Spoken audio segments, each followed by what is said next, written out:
जय माता दी।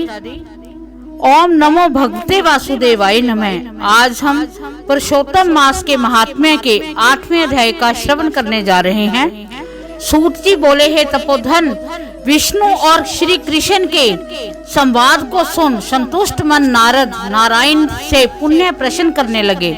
नारद जी बोले, हे प्रभु, जब विष्णु वैकुंठ चले गए तब फिर क्या हुआ? कहें। आदि पुरुष कृष्ण और हरिसुत का जो संवाद है वह सब प्राणियों को कल्याणकारक है। इस प्रकार प्रश्न सुन फिर भगवान बद्री नारायण जगत को आनंद देने वाले बृहत आख्यान कहने लगे। श्री नारायण बोले, तदंतर विष्णु बड़े प्रसन्न होकर वैकुंठ गए। वहां जाकर हे नारद, अधिमास को अपने पास ही बसा लिया। अधिमास वैकुंठ में वास पाकर अत्यंत प्रसन्न हुआ और 12 मासों का राजा होकर विष्णु के साथ रहने लगा। 12 मासों में मल मास को श्रेष्ठ बनाकर विष्णु मन से संतुष्ट हुए। हे मुने, अनंतर भक्तों के ऊपर कृपा करने वाले भगवान युधिष्ठिर और द्रौपदी की ओर देखते हुए कृपा करके अर्जुन से ये बोले। श्री कृष्ण बोले कि हे राज शार्दूल, हमको मालूम होता है कि तपोवन में आकर आप लोगों ने दुखित होने के कारण पुरुषोत्तम मास का आदर नहीं किया। वृंदावन की शोभा के नाथ भगवान का प्रिय पात्र पुरुषोत्तम मास आप वनवासियों का प्रमाद से व्यतीत हो गया। भीष्म, द्रोणाचार्य, कर्ण के भय से संतप्त मन आप सब लोगों ने भय और द्वेष से मुक्त होने के कारण प्राप्त पुरुषोत्तम मास का ध्यान नहीं किया।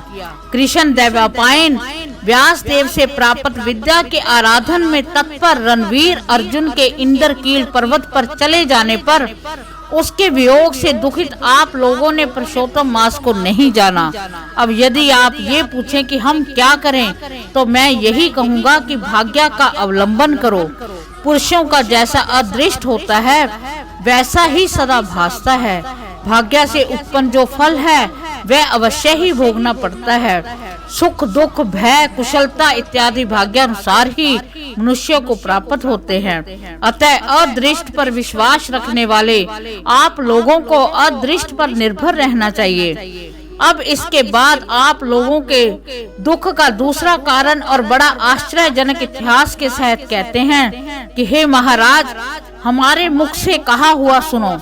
श्री कृष्ण बोले कि ये भाग्यशालिनी द्रौपदी पूर्व जन्म में बड़ी सुंदरी मेधावी ऋषि के घर में उत्पन्न हुई थी। समय व्यतीत होने पर जब ये 10 वर्ष की हुई तब क्रम से रूप और लावण्य से युक्त अति सुंदरी और आक्रांत नेत्र से शोभायान हुई। क्षत्रिय गुण से युक्त ये अपने पिता की एकमात्र इकलौती कन्या थी। अतः चतुरा गुणवती सुंदरी ये पिता की बड़ी लाडली थी। मेधावी ने सदा लड़के की तरह इसे माना, कभी भी इसका अनादर नहीं किया। यह भी साहित्य शास्त्र में पंडिता और नीति शास्त्र में प्रवीण थी। इसकी माता इसकी छोटी ही अवस्था में इसे छोड़कर मर गई थी। पिता ने ही प्रसन्नता पूर्वक पाला पोसा था। पास में रहने वाली अपनी सखी के पुत्र पौत्रादि सुख को देख इसको भी सप्रिया हुआ। तब ये सोचने लगी कि हमें भी ये सुख कैसे प्राप्त होगा। गुण और भाग्य का निधि सुख देने वाला पति और सत्पुत्र कैसे होंगे। इस प्रकार मनोरथ विचारती हुई सोचने लगी कि पहले मेरा विवाह उपस्थित था, परंतु भाग्य ने बिगाड़ दिया। अब क्या करने से अथवा क्या जानने से एवं किस देवता की उपासना करने से या किस मुनि के शरण में जाने से, किस तीर्थ का आश्रय करने से मेरी मनोकामना पूर्ण होगी। मेरा भाग्य कैसा सो गया है, कोई भी पति मुझको वरण नहीं करता। पंडित भी मेरा पिता मेरा ही दुर्भाग्य से मूर्ख हो गया है। बड़ा आश्चर्य है, विवाह का समय उपस्थित होने पर भी मेरे समान वर को पिता ने नहीं दिया। मैं अपनी सहेलियों के बीच में प्रमुख हूँ, परंतु कुमारी होने के कारण पति दुख से पीड़ित हूँ। जैसे मेरी सखियाँ पति सुख को भोगने वाली हैं, वैसी मैं नहीं हूँ। मेरी भाग्यवती माता क्यों पहले मर गई। इस प्रकार चिंता से व्याकुल कन्या मनोरथ रूप समुद्र के मोह रूप जल में निमग्न हो शोक मोह रूप लहरों से पीड़ित हो गई। इसके पिता मेधावी ऋषि भी कन्यादान के लिए कन्या के समान वर ढूंढने के हेतु देश विदेश भ्रमण करने के लिए निकले, परंतु कन्या के अनुरूप वर न मिलने से अपने मनोरथ में निराश हुए। कन्या के और अपने भाग्य से कन्यादान रूप संकल्प के पूर्ण न होने से देव योग के कारण बड़ा भारी दारुण ज्वर उन्हें आ गया। सब अंग ऐसे फूटने लगे जैसे समस्त अंग टूट टूट कर अलग हो जाएंगे। ज्वर की ज्वाला से व्याकुल हुए स्वाछो वास लेते महादारुण मूर्छा से मदिरा पान से उन्मत्त की तरह पैर लड़खड़ाते गिरते पड़ते किसी तरह घर में आए और आते ही पृथ्वी पर गिर पड़े। भय से विह्वल कन्या जब तक पिता को देखने आए तब तक कन्या को स्मरण करते हुए मेधावी मुनि मरणासन हो गए। भाग्य के फल रूप बल से एकाएक कांपने लगे। कन्यादान प्रसंग से उठा हुआ जो महोत्सव था वह जाता रहा। तदंतर पहले किए हुए गृहस्थ आश्रम धर्म के परिश्रम के प्रभाव से संसार वासना को त्याग कर भगवान में चित्त को लगाने लगे। उस मुमुर्षु मेधावी ऋषि ने शीघ्र ही नील कमल के समान श्याम त्रिवली से सुंदराकृति वाले श्री पुरुषोत्तम हरि का स्मरण किया।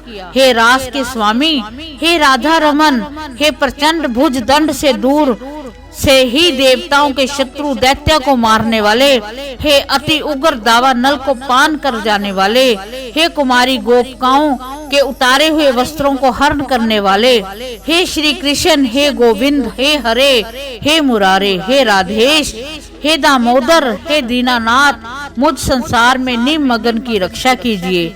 इंद्रियों के ईश्वर आपको प्रणाम है। इस प्रकार मेधावी के वचनों को दूर से ही सुनकर श्री भगवान के दूत चटपट मुकुंद लोक से आए और उसे मरे हुए मुनि को हाथ से पकड़कर ईश्वर के चरण कमलों में ले गए। इस प्रकार अपने पिता के प्राणों को निकलता देख वह कन्या हाहाकार करके रोने लगी और पिता के शरीर को अपनी गोद में रखकर अति दुख से विलाप करने लगी। चील पक्षी की तरह बहुत देर तक विलाप करके अत्यंत दुख से विह्वल हुई पिता को जीवित की तरह समझकर बोली। बाला बोली, हाय हाय, हे पिता, हे कृपा सिंधु, हे अपनी कन्या को सुख देने वाले, मुझे आज किसके पास छोड़कर आप वैकुंठ सिधारे हो। हे तात, पितरहीन मेरी कौन रक्षा करेगा। आज मेरे भाई बंधु माता आदि कोई भी नहीं है। हे तात, मेरे भोजन वस्त्र की चिंता कौन करेगा। कैसे मैं रहूंगी इस शून्य वेदध्वनि रहत निर्जन वन की तरह आपके घर में। हे मुनि श्रेष्ठ, अब मैं मर जाऊंगी, ऐसे जीने में क्या रखा है। हे कन्या में प्रेम रखने वाले पिता, हे तात, विवाह विधि बिना किए ही आप कहाँ चले गए। हे तपोनिधे, अब यहाँ आइए और अमृत के समान मधुर भाषण कीजिए। क्यों आप चुप हो गए। हे तात, बहुत देर से आप सोए हुए हैं, अब जागिए। ऐसा कहकर आंसू बहाती हुई घड़ी घड़ी कन्या विलाप करने लगी और पिता के मरने से दुखित हुई आर्ता चील पक्षी की तरह मुक्त कंठ से रोने लगी। उस लड़की का रोदन सुन वन में रहने वाले ब्राह्मण आपस में कहने लगे, इस तपोवन में अत्यंत करुण शब्द से कौन रो रहा है। ऐसा कहकर सब तपस्वी चुप होकर ये मेधावी ऋषि की कन्या का शब्द है ऐसा निश्चय करके घबराए हुए हाहाकार करते मेधावी के घर में आए और वहां आकर सबने कन्या को गोद में मरे हुए मेधावी ऋषि को देखा और देखकर उस वन में रहने वाले सब मुनि भी रोने लगे। कन्या की गोद से शव को लेकर शिव मंदिर के पास शमशान पर गए। वहां काष्ठ की चिता लगाकर विधि से अंत्योष्टि कर्म कर उसका दाह किए।